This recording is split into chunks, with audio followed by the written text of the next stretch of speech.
Hello everybody and welcome to Duchess Royale, where I share my opinions and receipts on all things really interesting, but with a focus on major talking points. Some housekeeping first though, make sure that you like this video, subscribe to the channel and also hit that notification bell so that you know when the next video is out. So let's just dive in. Let's rewind back to February, which compared to other months in terms of engagements was busy for Prince William, a man that said he wouldn't be doing any engagements for 4 months until his wife had recovered from abdominal surgery. Yet he was out at the BAFTAs, rubbing shoulders with A-listers. The same again at the London Air Ambulance Charity Gala with his rent-a-friend Tom Cruise. Yep, he chose all that fun stuff under the banner of work. And he also awarded many MBEs and OBEs. Now, with the Israel and Palestinian conflict heating up, with Iran being dragged into it more recently, I wanted to go back a few months to February when William decided to get vocal and share his opinions on the conflict, bearing in mind that it had been reported years ago that the Middle East peace was his life mission and that he vowed to make the conflict his personal project. So, just when I thought that Prince William would finally commit to his vow in February of looking after his family while his wife was indisposed, he dropped this statement. Let me read it out to you in full. It's just arrived here at Sky News, and it reads as follows. I remain deeply concerned about the terrible human cost of the conflict in the Middle East since the Hamas terror attacks on the 7th of October. Too many have been killed. I, like so many others, want to see an end to the fighting as soon as possible. There is a desperate need for increased humanitarian support to Gaza. It's critical aid gets in and the hostages are released. Sometimes it is only when faced with the sheer scale of human suffering that the importance of permanent peace is brought home. Even in the darkest hour, we must not succumb to the counsel of despair. I continue to cling to the hope that a brighter future can be found and refuse to give up on that. That is a statement from William the Prince of Wales. The statement had the public talking, and it was a mixed bag of praise, apathy, and a little bit of side-eyeing too for him being apparently bold and giving his opinion on what is currently a very contentious issue and a hot topic. But people were more divided on why he was actually dropping the statement at this point in time and whether, as a member of the royal family, he should actually be wading into what is political terrain, especially the heir to the throne. Now, the right-wing media stance was quite clear on that, and the answer for them was a clear no. My thoughts on this are less about whether he should or shouldn't, but more about why he did this. Now, it's now April, and since doing a series of engagements in February highlighting the human suffering of the war, Prince William has not said anything since. And in this video, I'll be taking a quick look at how genuine Prince William was with his statement on the Israeli-Gaza conflict. If we rewind back to 2018, a few months before Harry and Meghan got married, the Royal Foundation, which is the charity that Harry, William and Kate had together, had a forum event. Now, Meghan, who was a fiancée at the time, she joined with them, and this was the first time that the world got to see her talk about her plans for when she was to become a working royal. Now, most people know that Meghan has been a long-term supporter of women's rights. So I guess it was natural for her to share her plans and how she would try and incorporate her work advocating for women's rights. Remember this famous line? Women don't need to find a voice. They have a voice. They need to feel empowered to use it, and people need to be encouraged to listen. But that was followed by this. I think right now in the climate that we're seeing with so many campaigns, with Me Too and Time's Up. And that's where the controversy came in. This is the first time that we've heard anyone associated with the royal family talking about those campaigns. Kate, for example, didn't wear black to the BAFTAs, and Camilla, who also supports women's organisations, hasn't mentioned Me Too or Time's Up. But Kensington Palace... It's important to remember the royal family in the UK and the causes that they champion are deliberately non-controversial. Meghan was more of an activist. I didn't know that would be taboo to talk about. To me, it was just topical. Now, as you heard from Rhiannon, the reporter in that clip, Kate attended with her husband, Prince William, but she deliberately rocked up in a green gown when all the other stars got the memo and followed the memo and wore black as a statement in support of the Me Too movement. Now, the reason why I'm mentioning this is because I think that this is a clear example of the Cambridges, as they were at the time, ensuring that they stayed clear of entering politics and showing support for anything that could be deemed a political issue. What was controversial here is knowing that you were going to come to an event and be the only one that's not really showing support for a particular issue.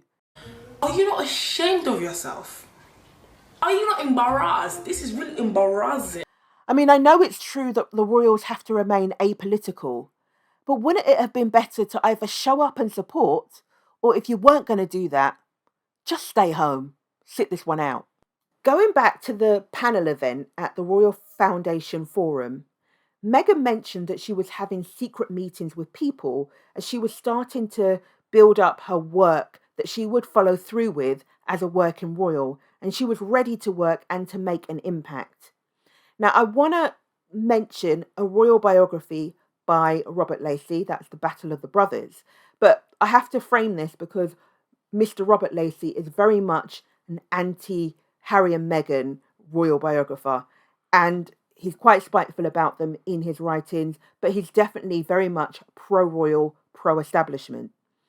And he mentioned that in the early months of Meghan being a working royal, William, for his part, felt very strongly about Meghan and considered that she had a subversive agenda and that she needed to be removed from the operations of the British monarchy, which he felt she didn't appear to understand or respect. Now, this is interesting to me because we already had Meghan make that comment about the Me Too, which didn't go down well with the traditionalists. And then her first foray as a working royal was, different. The women that she worked with on the Grenfell project were mainly black and brown women. And this was something that the royals hadn't really done much of, like a project that's really mainly targeted to a marginalised demographic. And if reports are true that William did make that comment about Meghan having a subversive agenda, then this highlights that he was really not ready or willing for the boat to be rocked and for the team to be looking to be dabbling into political things or working with demographics that they weren't comfortable with. Now, I believe that this is because both Kate and William are children of the institution. They've literally been groomed by the institution, and I think they've embraced it. William toes the line, and he does what he should to preserve and ensure the survival of the monarchy. And can you just let me know, is the royal family a racist family, sir? No, we're very much not a racist family. He's the next in line, and I'm sure that there is pressure on him to be the one that makes sure it doesn't get burned down to the ground. But also I think that he has a pride in ensuring that it's steered steadily. This is a man, for God's sake, that said that his mother was paranoid. BBC employees lied and used fake documents to obtain the interview with my mother, made lurid and false claims about the royal family, which played on her fears and fueled paranoia. What? Bro, what are you talking about, man?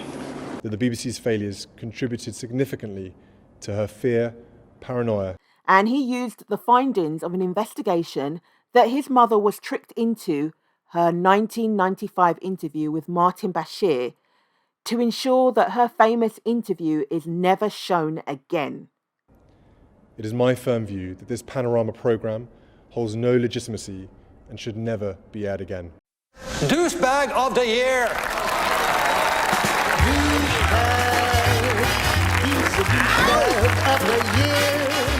Diana had been tricked, there's no dispute about that, but her words did not change from when she had worked with Andrew Morton on her autobiography 3 years earlier. In this interview, she said what she said and she meant it. So despite being tricked, she was consistent about feeling the same way and saying the same words. William's approach to these findings show just how institutionalized he is compared to Harry, who in contrast to William said this. I think we all now know that she was deceived into giving the interview, but at the same time, she spoke the truth of her experience. Now, it's obvious the institution never wanted that interview in circulation because of what it exposed on the monarchy, just like the Oprah Winfrey, Harry and Meghan interview. These findings were therefore an opportunity to get rid of it. So, personally, I believe that Prince William silenced his mother beyond the grave because he thought and was probably advised that it was good for the institution. Now, with a man that is willing to be that, what some might say, ruthless or disregarding of his own mother, I'm side-eyeing his burning need to now speak out about the situation in Israel and Palestine. This is especially as his resume does not show a history of him being an activist in any sense of the word. I mean, he's now, 41?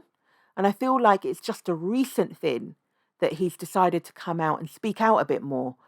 But I feel that if you really had the spirit of an activist, it would have been something that you would have been doing from long before. Now, I would like to think that Prince William genuinely cares about all the death and suffering and destruction that has resulted as a consequence of this war. I mean, most people do on a basic level, on an obvious level. But on the other hand, I also think that his decision to specifically speak out about it, I think it's just for good PR and also to push the idea that Prince William could be a global statesman. Actually, in 2018, Prince William was actually sent on a solo trip to Israel and Palestine, and the headlines were positive, which is actually quite rare for both him and Kate when they go on foreign engagements. Prince William just made history, one headline said, and it was the first time in 70 years that a royal had made an official trip to the country, which is why I think they encouraged it. One article by The Guardian stressed that the visit was non-political, but also said that William did a good job of straddling the political minefield that lay in wait. The visit was the starting blocks for what I believe is Prince William's current agenda, which is in full throttle mode, and that is to be seen as a global statesman. Now, I don't think that this has just come from nowhere. Since Prince Harry has left the working royal family team, or the welfare royals, he has paved a way of doing things where he's actually presented himself as a statesperson type figure. He's spoken at the UN, and also you've got the Invictus Games. So, for instance, Harry recently was able to get the First Nations in Canada on his side for the Invictus Games. This was something that William and Kate struggled to do when they went to Canada in 2016. They were welcomed by the First Nations, but they had their invitation for a reconciliation ceremony turned down as it was seen as an empty gesture and a public charade. Canada First Nations chief won't join UK royals for empty gesture ceremony. And it's quoted that he said, "Reconciliation has to be more than empty symbolic gestures," said Grand Chief Stuart Phillip of the Union of British Columbia Indian Chiefs in explaining his decision to decline the royal invitation. But on the other hand, you've got Harry and Meghan, who, when they were working royals, were known for charming the Commonwealth. They've also, as non-working royals, just had a successful trip to Jamaica. Now, Kate and William, when they went to Jamaica, it didn't go so well. We are moving on. So Harry and Meghan have actually been invited to high-profile events while they've been independently financed royals, where they're either top billing or being awarded or given out a top prize. So with Prince Harry very much making moves over the last 4 years since he stepped down as a working royal that has that kind of global statesman energy, that Prince William is very much in his shadows. And I don't think it's a surprise or coincidence that last year, in March 2023, Kate Manzi, who was a royal correspondent, wrote this article announcing that Prince William is set to assume the role of global statesman, which will see him travel to the world to represent Britain abroad. So again, that's clearly a move that's following in Harry's steps.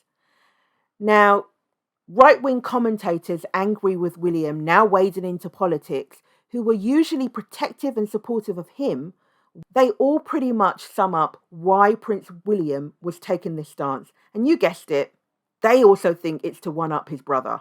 And I think this is something we have to be a little bit wary of with William, as he probably becomes monarch quite soon, is that he has a tendency, because he's so worried about his brother, to want to sort of be, to outwoke Harry, as it were, to be more on the side of fashionable opinion than Harry. But given all the attendant Prince Harry controversy, I mean, Harry wanting to come back to Britain. And the lie detector test determined that was a lie. Offering to step in as being a part-time working royal again. It's as if William's looked at all that and thought, whatever he can do, I can do better. Because I think that obviously the two brothers hate each other, but there's also a sense of competitiveness, and there's been there since childhood. And so you can see that William is probably feeling that he hasn't had a high enough public profile lately, he hasn't been doing enough, and so this is, I think, his way of reasserting himself. At the end of the day, Prince William is destined to be the King of England. So he's ultimately going to have an advantage in the sense of the opportunities to be a global statesman and travel around as the king. But at the moment, Prince Harry has him in the dust. I mean, Prince Harry has just recently had a very successful 1 year to go for Invictus event, and that was global news. His presence has got high-profile individuals literally shaking because they are in his presence. Man, Prince freaking Harry. Man, I'm in shock. That's Prince Harry. And let's not forget that he's done a very brave and courageous thing, taking on the British media with his court cases that he's been winning left, right and centre, and making really bold statements outside of court where he's trying to bring accountability to the media. That's no small thing. So if you really want to compete with Harry, then you really have to take things to the next level.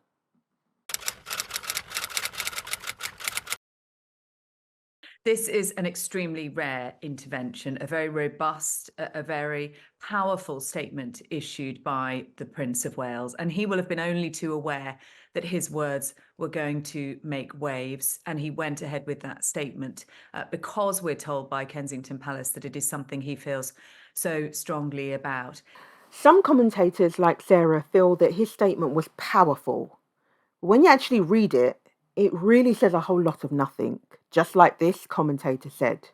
That what Prince William said could be interpreted by any faction in the world to mean absolutely anything at all that they wanted it to mean, because what he said was couched so carefully and almost meant nothing, because what he was really saying is we want peace, and who doesn't, everywhere in the world. It doesn't mean it happens, and it doesn't really have any kind of serious import, and yet it was being interpreted that he had called for a ceasefire. It had been interpreted that he was in, a kind of bias towards a Palestinian victory. It was, it could be whatever you wanted it to be, and that is one of the problems of making statements, particularly fairly anodyne statements. He's pretty much fence-sitting and left everything open to interpretation. Those who want a ceasefire feel that William is on the side of the Palestinians, even though he never once mentioned ceasefire when he called for the fighting to stop.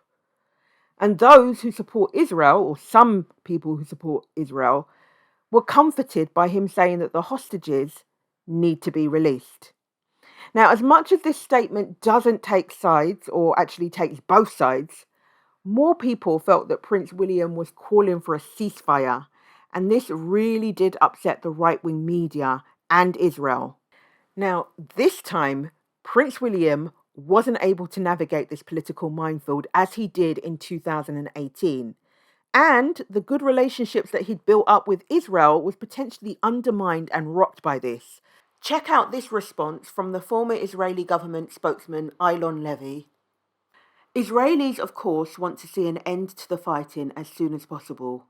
And that will be possible once the 134 hostages are released and once the Hamas terror army threatening to repeat the October 7th atrocities is dismantled. We appreciate the Prince of Wales's call for Hamas to free the hostages. We also recall with gratitude his statement from October 11th condemning Hamas's terror attacks and reaffirming Israel's right of self-defense against them.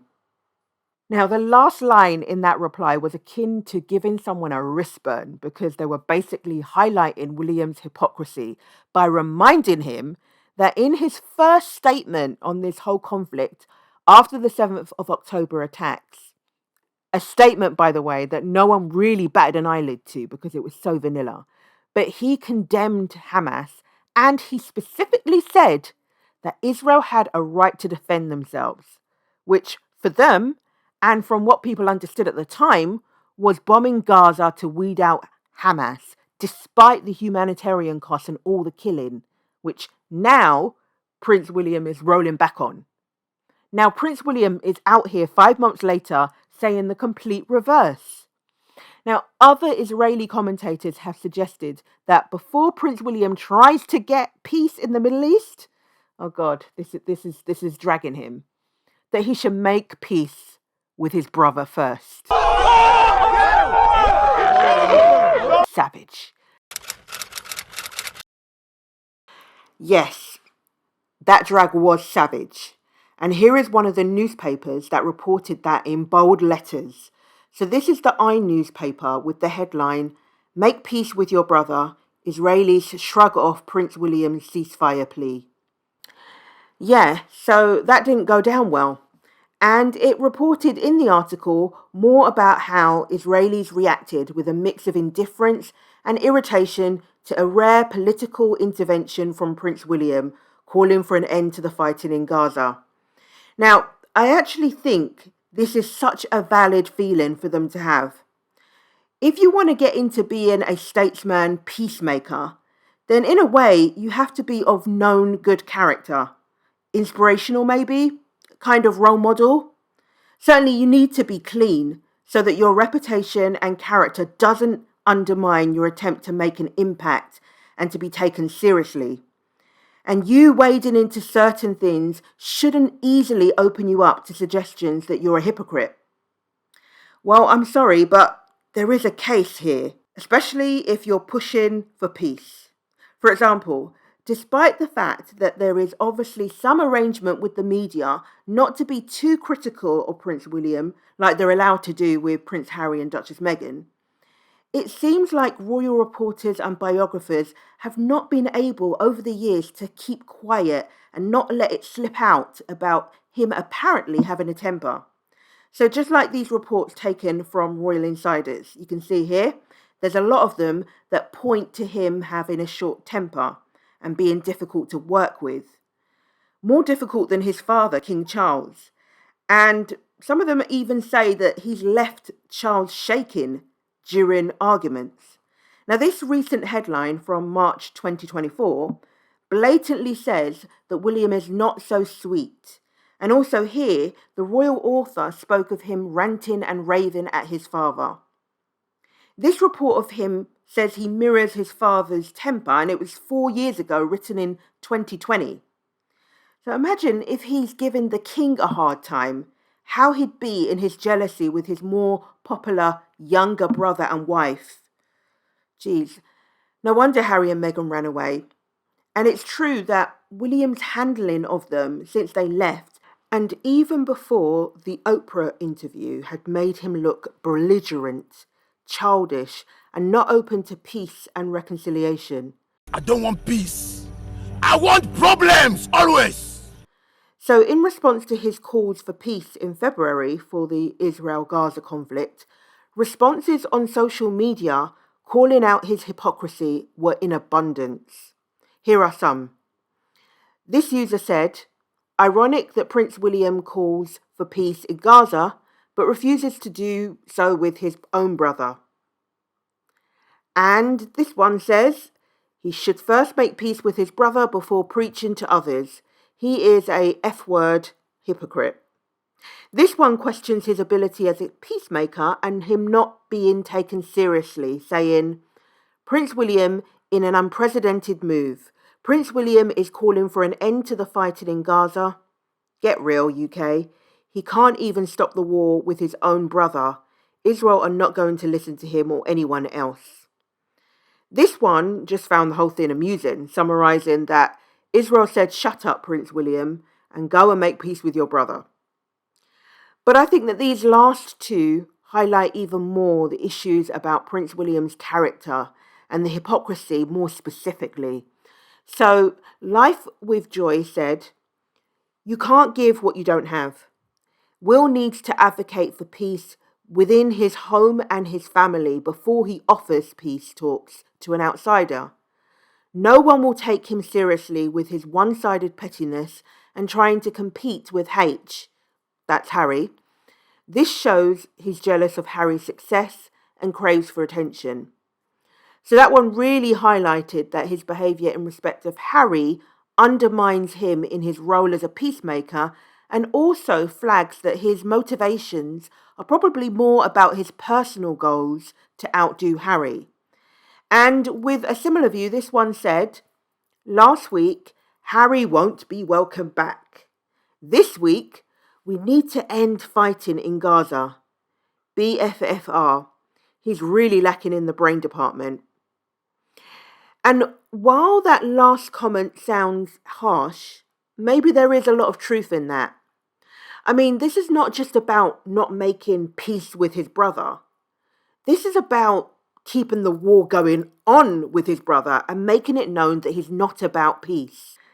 You see, even before Harry did the Oprah interview, Netflix and his memoir to tell his side of the story, certain platforms with correspondents that seemed to consistently receive briefings from William's team reported an attitude that William had and still has, which is basically wholly against reconciliation with Prince Harry.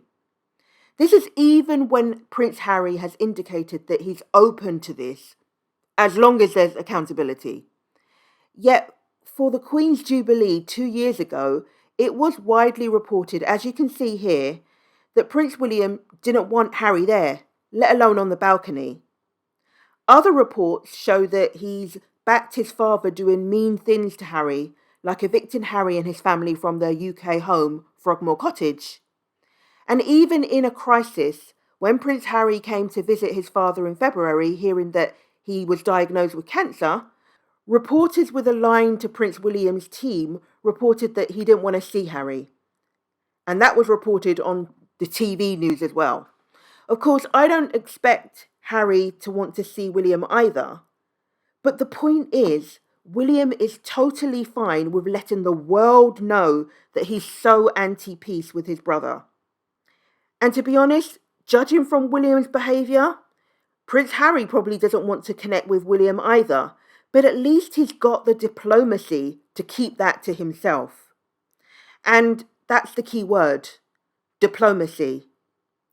As a future king, in his home situation, if Prince William is not able to exercise basic diplomacy, but instead is looking like a petulant older brother with a much younger mentality, then he's not showing that he's qualified for statesmanship and peacemaking. Again, with headlines like this saying, why Prince William can't forgive Prince Harry even if King Charles can, from an article that cites his friends who confirm this and also confirm William's hate of Harry, then I'm sorry, but how on earth can he then present himself as a role model figure able to bring peace in one of the longest running and politically complicated conflicts of the Middle East? You know, I really do think that it's entirely fair to say that if he doesn't believe in the concept of reconciliation and peace in his own family, then you can't truly call him a man of peace and tolerance or think that he's really genuine or able to foster it elsewhere. let alone in Israel, Gaza. Respectfully, I think someone should tell William to sit this one out. Yeah, so why now? Why after all this time when he hasn't really done much, is he suddenly a fully fledged activist? Well, I think that William has seen a chance to jump on an issue that has captured the hearts and minds of Gen Z and the millennial demographic who have been out in force on the streets protesting. Now, there have been a lot of protests protesting against anti-Semitism, but most of the marches, especially the huge marches, have been pro-Palestinians.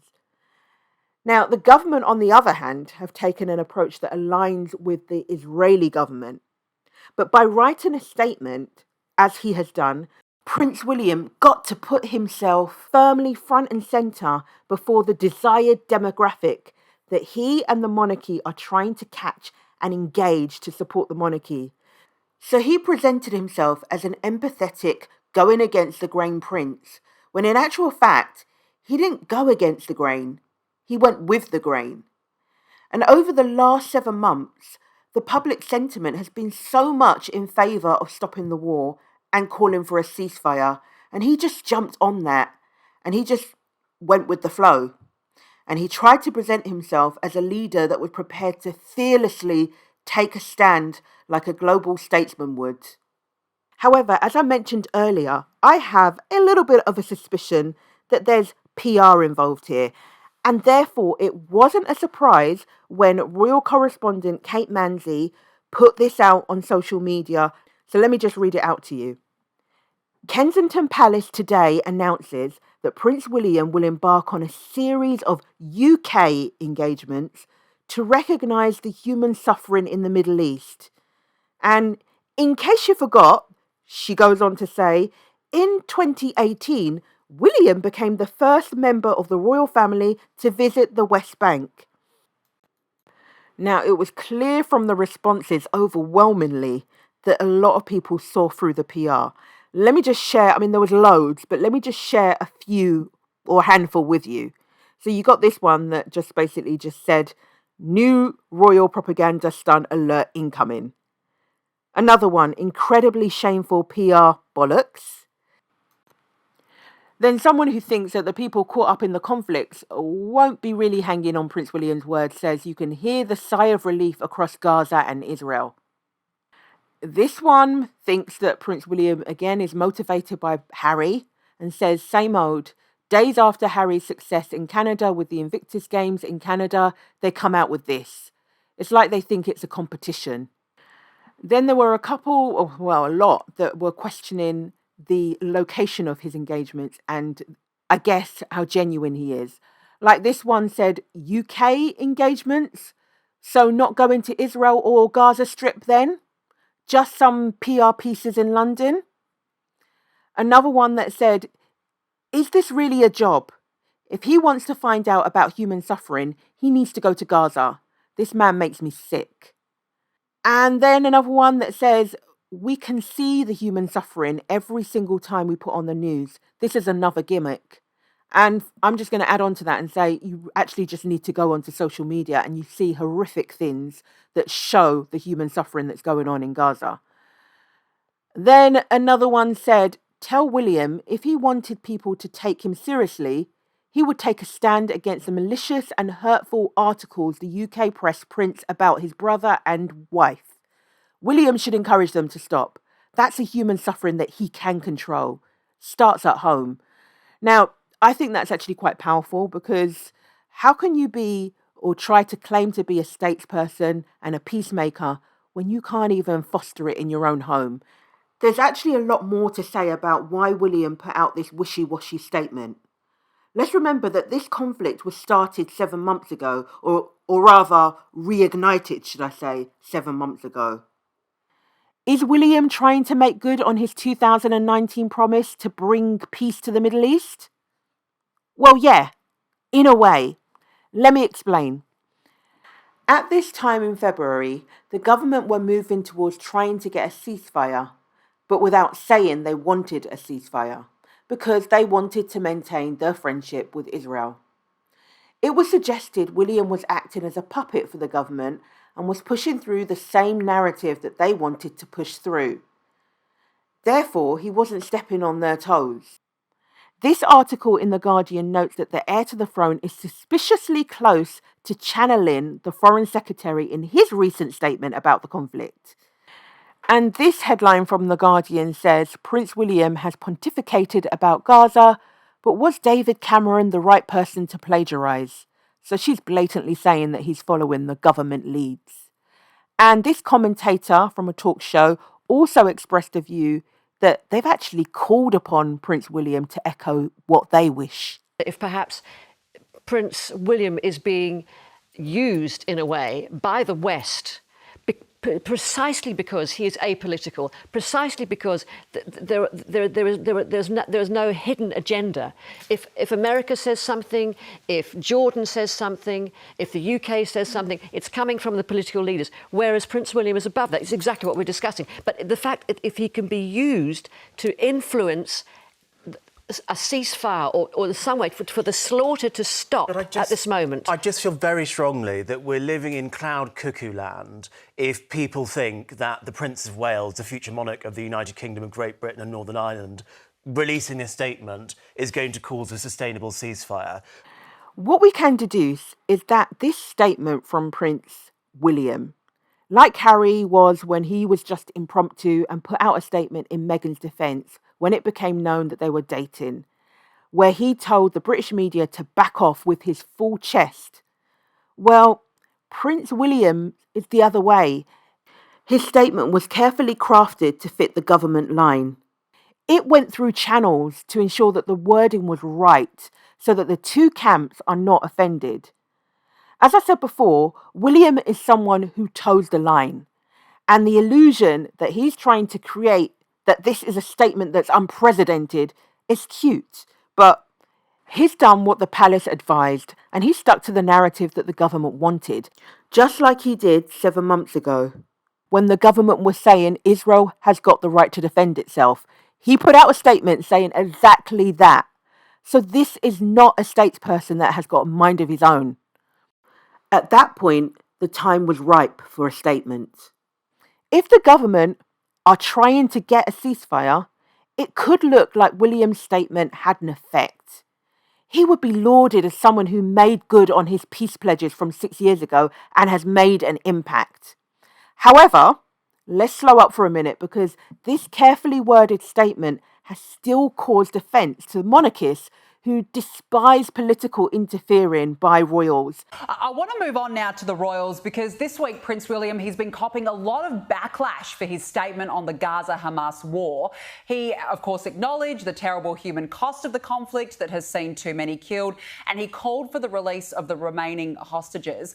Now, look, this is the strongest response to the war by a senior royal, Emily, but he's had to do some damage control because royal aides have had to clarify that he's not calling for a two-state solution or for a ceasefire. William's people got to work moonwalking back that narrative in a Daily Mail article with this headline. Prince William thought long and hard about Gaza's statement, but it shouldn't be taken as a call for a ceasefire, sources say, as it emerges that the Foreign Office were aware of his intervention, which was welcomed by Number 10. And also, in this article, it goes on to say, royal aides insisted that William's words should not be taken as a call for an immediate ceasefire or a comment on the issue of a two-state solution, but as an instinctive reaction to the monumental loss of life, both as a human being and as a father. So the whole statement was to tell people that, basically, he's upset that people are dying. Yeah, no shit, Sherlock! But as I said, I feel that his motive of speaking out, which could make his buddies in the press angry, was mainly to compete with his brother and to pursue this competition and this desire to be the number one royal statesman, and also to put himself in front of a new audience that will engage with him and support him when he takes the throne particularly. Seeing Harry flourish pushed him into go hard or go home mode. Well, at least for the month of February, because it seems to have gone very quiet on his lifelong mission since then to bring peace to the Middle East.